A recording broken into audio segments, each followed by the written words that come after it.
Welcome to the Unabridged podcast. I'm Ashley. And this is Jen. Join us for bookish episodes and check out our website, unabridgedpod.com, where you can find lots of new bookish content to grow your TBR. Sign up for our newsletter to find out more about online book discussions and upcoming events. Find us on Patreon for extra unabridged content. Join us on Instagram and Facebook at unabridgedpod and message us there or see our website to get plugged into the Unabridged community.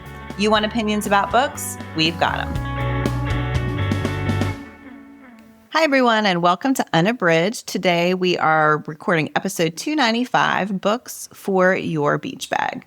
Before we do our main discussion, we're going to do our bookish check-in. Ashley, what are you reading?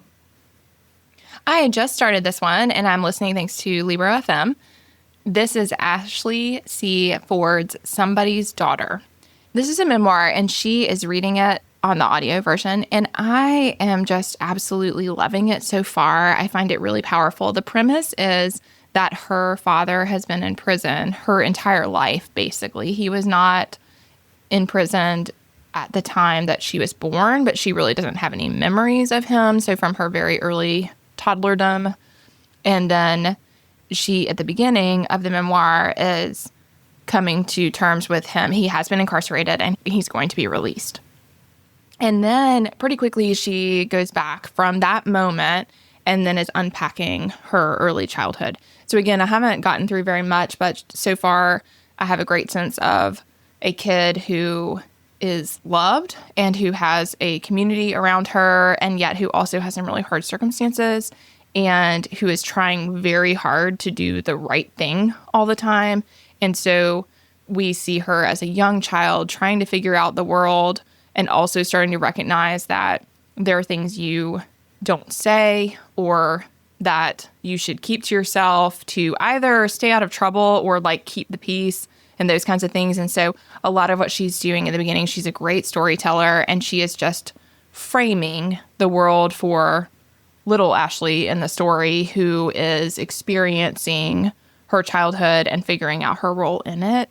And I've just gotten to kind of a powerful moment right here at the beginning where she sees a photo of the man who is her father and does not recognize him. And so her grandmother is explaining who he is and telling stories about him. And she's kind of coming to see him for the first time as a young child.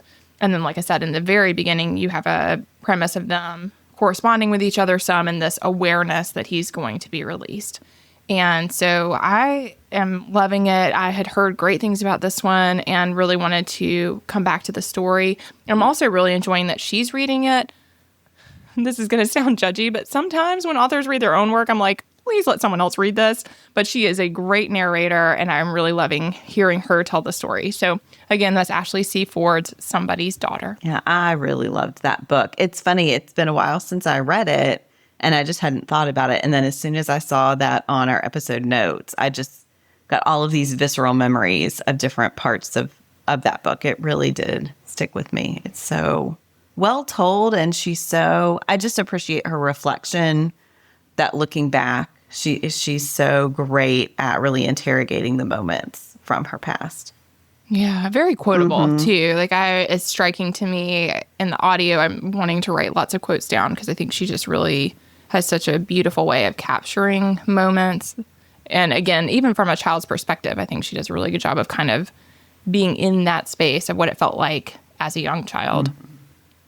What about you, Jen? What is one of the books you're reading? So I just finished this one this morning, but I want to go ahead and talk about it. It is Farida Abike Ayimide's Where Sleeping Girls Lie.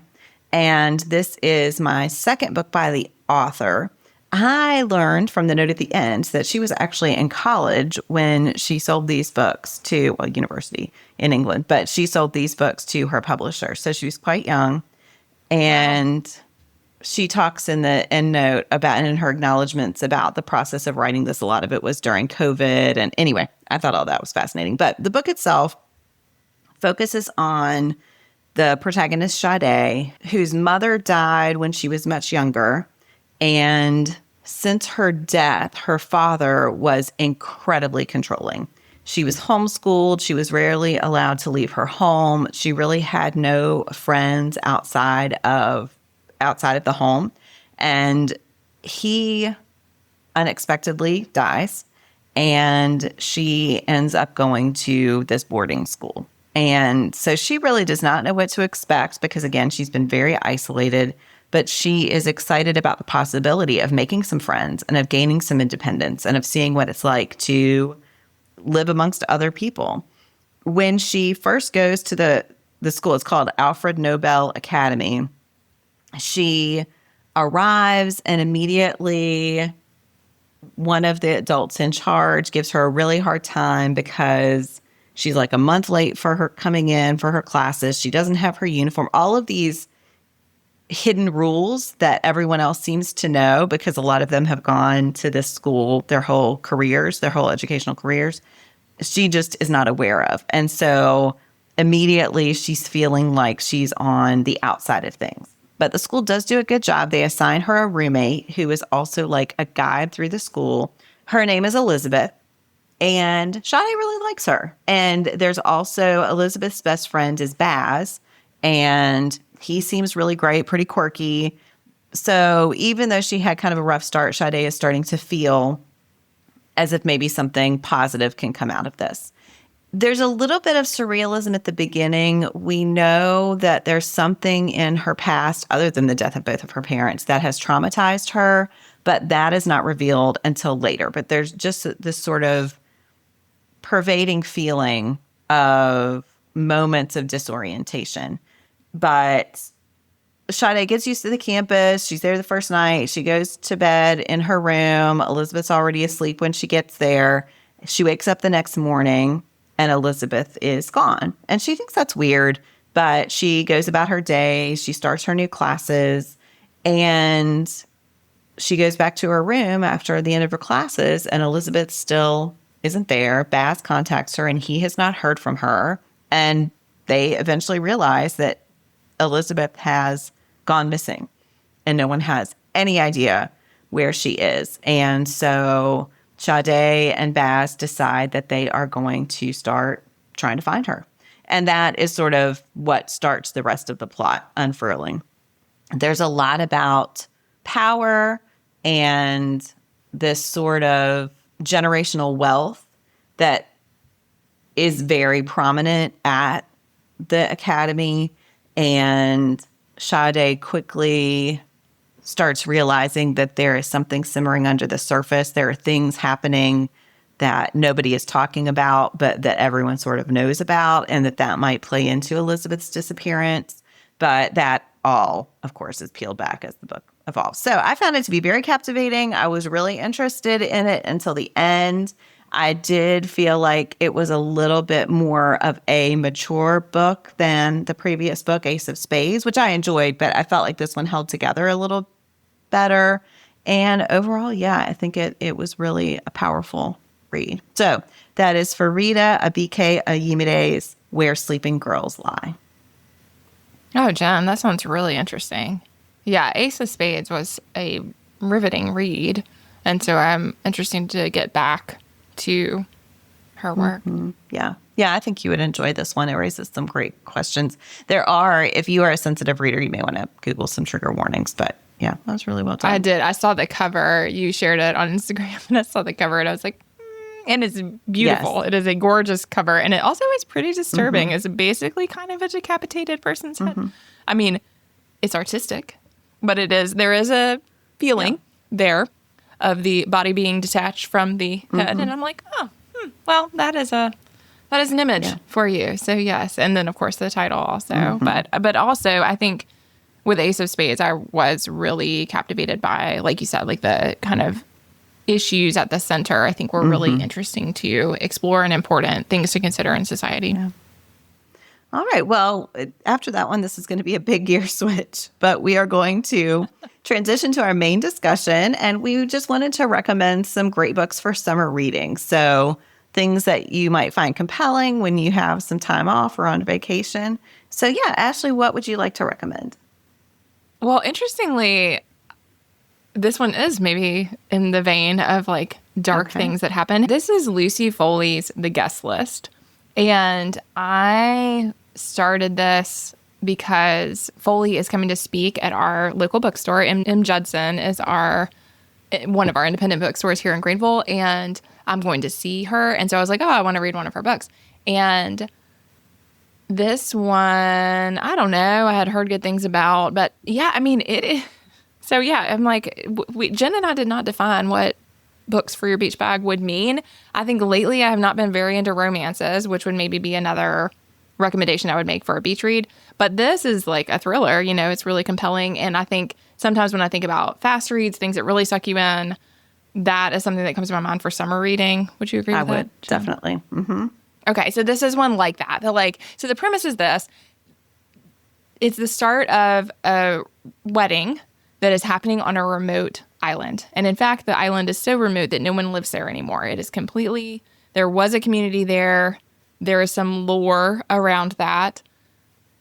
But eventually people have left the island entirely and no longer live on the island. So the caretakers of the island are helping to make the wedding happen at this remote destination.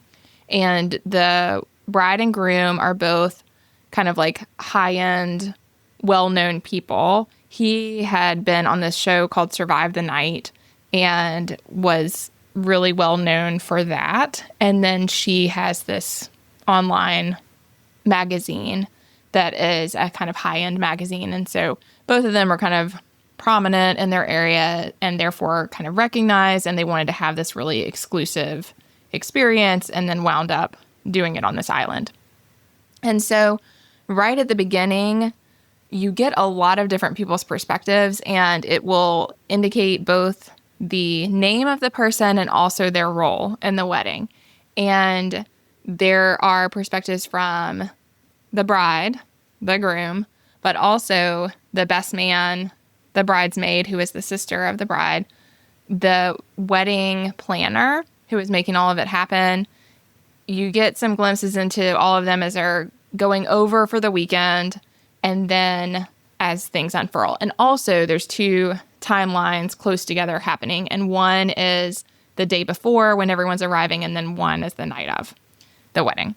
And it is riveting, I thought. So I just felt like it was a really fascinating story. Things are not as they seem. There's a great sense of setting and mood that is told through the story. And then also there is a propulsion to figure out what is happening on the night of the wedding from these clues that are being dropped from the day before. And so I was completely sucked in. So I wanted to recommend it because I feel like I've been in a bit of a rut, and I'm like, I really could not put this down. I was lucky to get both the text and the audio from the library, and I found I was using both, which, is a good sign of a really propulsive book when you're doing the thing to like line up your chapters for you so that you can keep going in whatever format works. And I read it extremely quickly. So I think it's really great storytelling. It has that feeling of, there's a great mystery at the center that I think it really pulls you in. And then also, like I said, I loved seeing this different perspectives of the different characters. And I think that something like a wedding is always an interesting plot premise because it enables all these different people from very different backgrounds to be pulled together into this particular event that makes for an interesting story. So again, that is Lucy Foley's The Guest List, and I would definitely recommend it for your beach bag. Yes, that sounds like a great summer read. I love those things that are so plot driven and just really are compelling. And Foley is everywhere on Bookstagram. I know she's very popular. She's not one of my main thriller authors, so I haven't read as many of hers as I have some others. What about you, Jen? What is the one you want to recommend? So I am talking about an author that I've talked about before, Linda Holmes, and I am recommending her newest book, Back After This. I have spoken about her before because I just think she is amazing at all the things. She is one of the co-hosts of Pop Culture Happy Hour, and I always love her perspective there. She's great on social media where she shares a lot of wonderful pictures of her cute dog, Brian. And she has now published 3 amazing romance novels. And Back After This is her newest, and it focuses on podcasting, which is always fun. I will say I love the sort of behind the scenes moments because, she is on a very famous podcast. And even though she is not the editor, she has a lot of little editing details.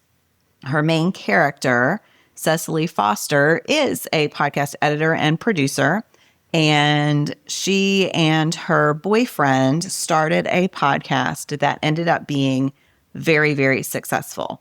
And then he dumped her and stole the podcast and basically didn't really offer her the chance to still be a part of it, just really didn't see her as part of it, partially because his was the voice of the podcast. She has always been told that her voice is not a good one for radio. And so she is really self-conscious about that, even though she would desperately like to be the voice of a podcast. So Cecily is recovering from this heartbreak and professional setback. She does work for a podcast studio that has a number of podcasts under it. And she is an editor and a very successful one. She's sort of one of those people who is in the background all the time, just making all the things run. So she works very, very hard. She has made a lot of friends within the studio. And she is constantly proposing ideas that would get her behind the mic, but her boss slides those opportunities over to other people. So she is just stuck behind the scenes, which she enjoys, but is not ultimately the place she wants to be because she has stories that she wants to tell. So one day her boss calls her into his office and says that their business is not going well, but they have an idea that already has a lot of sponsors signed on and that could really make a difference and could save some of her friends' jobs. He says this directly. And the idea is that Cecily, who everyone knows is single, will go on 20 dates that are set up by this influencer named Eliza. And Eliza started as like a fashion and makeup influencer, but is looking to get more into this sort of matchmaking side of things. And Cecily will be her first public customer to hopefully get more business for her. And then the other sponsors are things like meals for people who eat alone and a gym for people who are lonely and all of these other things.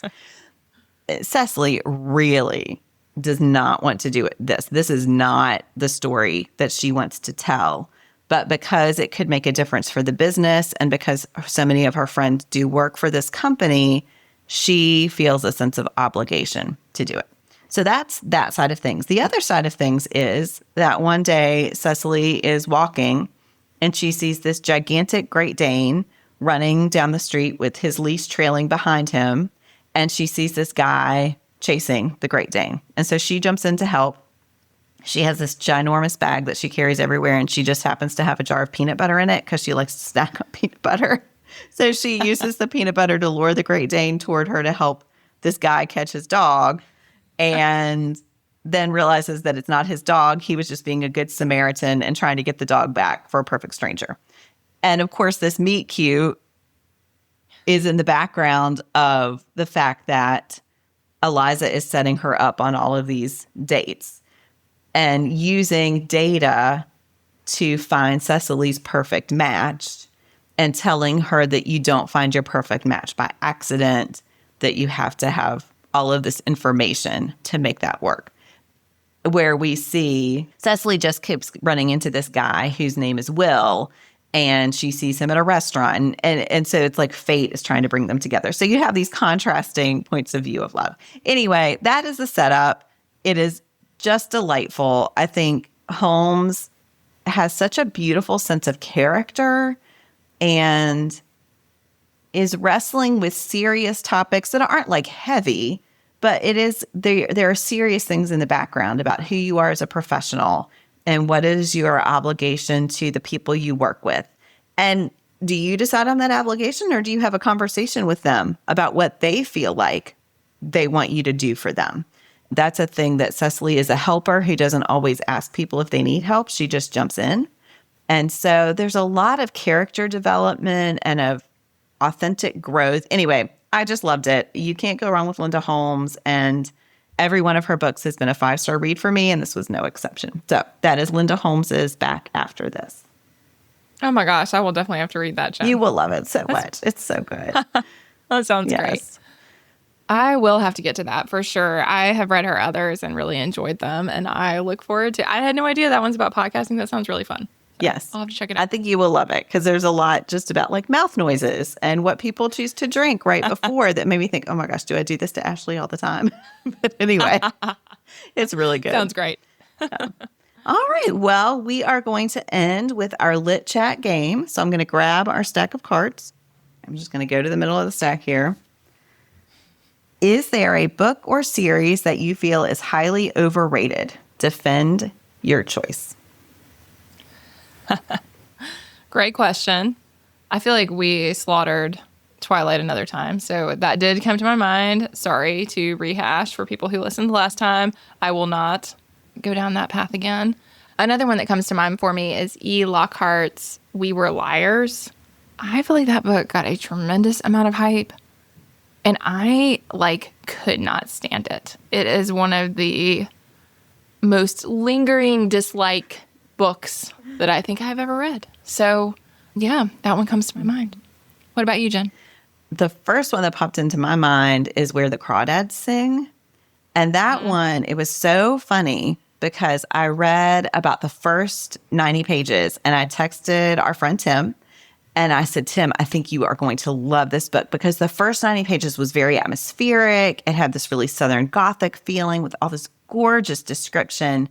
And then I got a little further and I texted him, never mind.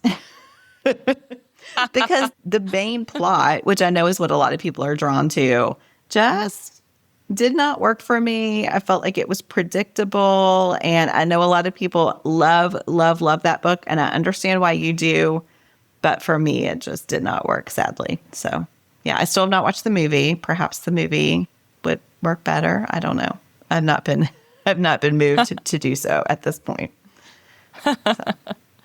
And I have not read that one in part because I knew you felt that way, Jen. And you were not the only of my friends who felt that way. And I am judgier than you are, Jen, most of the time, as well as judgier than some of our other friends who are big readers. And so I was like, I'm good. I don't think I need to find out for myself. Yeah. I do not think you would enjoy it. It is not. Nope. I think that's a good call. All right, everyone. Well, we would love to know what you would recommend for people to take in their beach bags this summer. And if you have a book you think is overrated, definitely let us know. We love that tea. So, all right. Thank you so much for listening. Do you have comments or opinions about what you heard today? We'd love to hear them. You can find us on Instagram, Facebook, and Twitter at Unabridged Pod or on the web at unabridgedpod.com for ways to support us. To get more involved, you can sign up for our newsletter, join a buddy read, or become an ambassador. Thanks for listening to Unabridged.